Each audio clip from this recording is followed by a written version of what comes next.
Əlbəttə qəşəng 4 manata ton olar. Görürsən, meşoğu götür 21. Zempriya, safriya hamısını alır. 4 manatadır. Bax, seriya ilə də istəsən seriyada götürə bilərsən bir. Bütün razmeri, bütün seriyası var hamısının. Hamısı 4 manat. Geyinəcək. Bəli.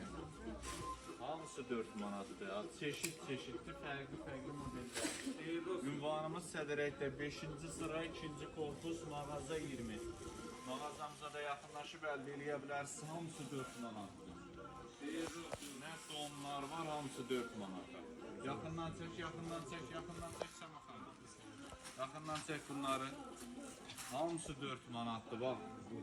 Paçka ilə, seriya ilə götürənlərə, topdan alanlar üçün indirimlər də var. Çeşidləri də çoxdur. Rəngləri müxtəlifdir. Bunları da göstər, yaxından çək. Hamısı da parçası çox gözəldir və 4 manatdan əldə eləyə bilərsiniz. Baxın, seriya istəyənlər olsa seriyada verə bilərik. Bütün rayon, bölgələrə çatdırılmamız var. Qrupda da paylaşırıq. Hər yerə də çatdırılma eləyə bilərik. Hamısı 4 manatdır. Topdan satış mağaza. Sədərəkdə 5-ci sıra, 2-ci korpus. Mağaza 20. Yaxınlaşa bilərsiniz. Seriya ilə də əldə eləmək mümkündür. Çeşid çoxdur. Bax, bunu da göstər. Oldu qala. Orada. Bəli. Bax. Bunları göstər. Bunları göstər. Yaxından bunları göstər. Hamısı 4 manatadır, amma çox say götürənlər üçün indirimlər var. Etiketlərini də göstər. Hamısı da türkündür. Nə don çeşidi var, hamısı 4 manata. Bunu da göstər. Bax, bunun gözəlliyinə bax.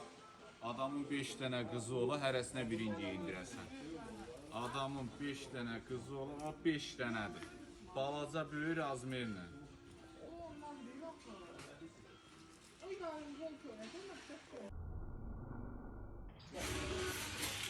Hamısı 4 manata. Nə donlar var? Gördüyünüz donlar hamısı 4 manatdır. Bax, seriya şəklində hamısı 4 manata. Yaxından göstər. Bütün çeşidlər hamısı 4 manatdır. Baxın.